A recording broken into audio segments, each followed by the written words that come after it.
I see this question in half the job I see on Upwork, and it's what's the most complex workflow you built?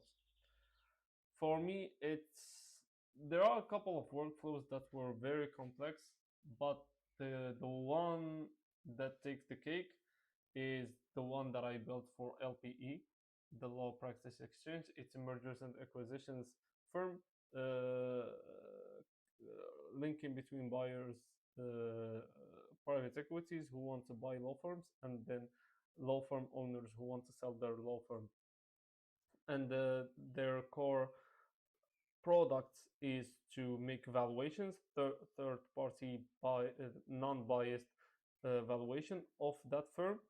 So they help the sellers sell their firm at a good price, and the buyers to buy firms that have the value that they see like it's the correct one, because sometimes there are some scams in the financial world, and the buyers want to be sure that this is the valuation is correct, right?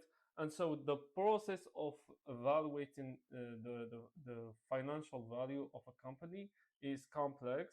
That service is high ticket and very, very important for all the parties.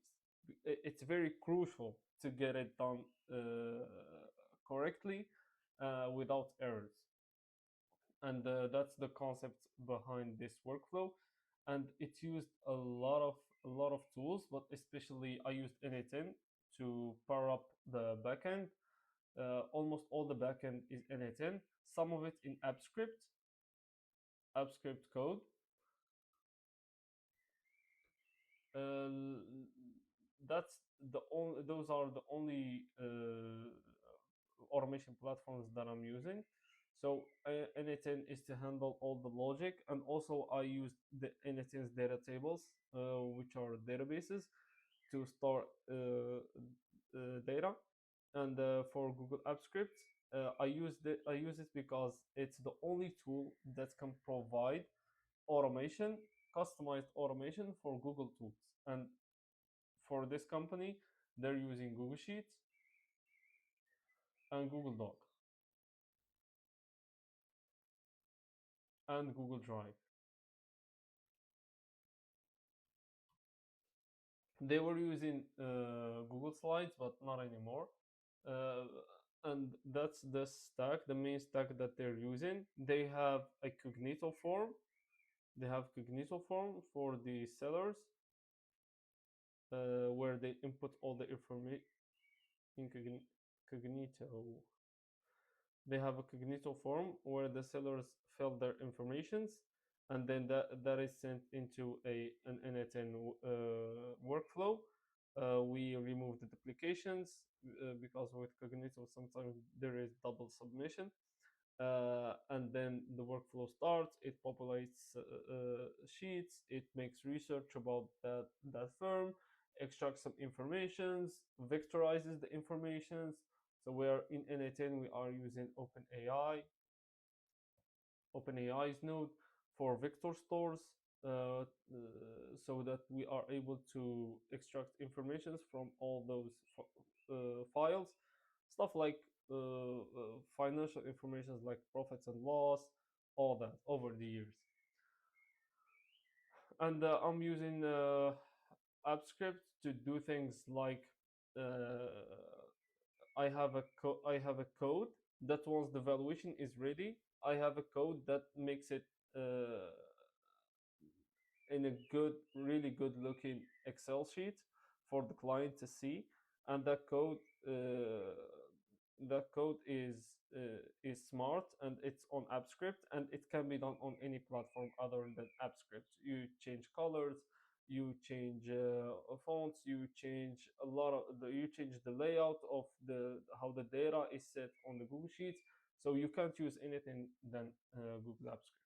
And that's the idea behind this automation, is to take it from that raw data, submit it in the form, remove duplications, analyze, dissect it into sub workflows, and then comes a step where a human comes in, an expert, a financial expert comes in, and she looks at everything. She modifies some stuff because she knows more than OpenAI, of course. That's her field. And once she comes in, she validates, and then it starts another process, another sub process of this. The kind of this is a human in the loop situation where we do some work, we populate some fields, right? In the sheets, we populate some sheets, and then the expert goes in, checks this. If it's good, then we continue the process, and the rest of the process is built on this one, right? That's why we need the expert to go in. Like I said, this is a very high ticket product. And so when she goes in, everything is good. She starts another process where the evaluation continues. Once this is all good, the sheet is ready. She goes in, checks everything here, and then once she validates, of course, this is linked to Slack. So once she needs to step in, I have a Slack bot telling her to step in. So let's add Slack here. And if anything goes wrong, that Slack bot will message me on a direct message telling me like, hey, we have an issue here. You need to fix it. Because sometimes there is an outage or a billing issue with OpenAI or a rate limit in Google Sheets, stuff like that. And once she goes in, I have that code that I talked about in AppScript that is creating the Google Doc deliverable and the Excel deliverable for the clients, and that's automated. All the We have a template, and the template it has 153 variables, and the doc the AI analyzes the doc in a smart way, and then for every section it goes in, gets the variables. I have the variables, each variable I listed each variable with how the data should look like, the data type and how it should look like, so that the AI does not hallucinate. So this is the idea. Just the explanation of it all took time, and I made a video explaining this because in most projects I make videos for the clients. It took 45 minutes to walk them through all of this. Of course, I didn't check every prompt, every execution, every test. That took a lot of time. Just the walkthrough video took a lot of time, and this was the most complex workflow that I worked on. And let me know if you have a more complex one you want me to work on.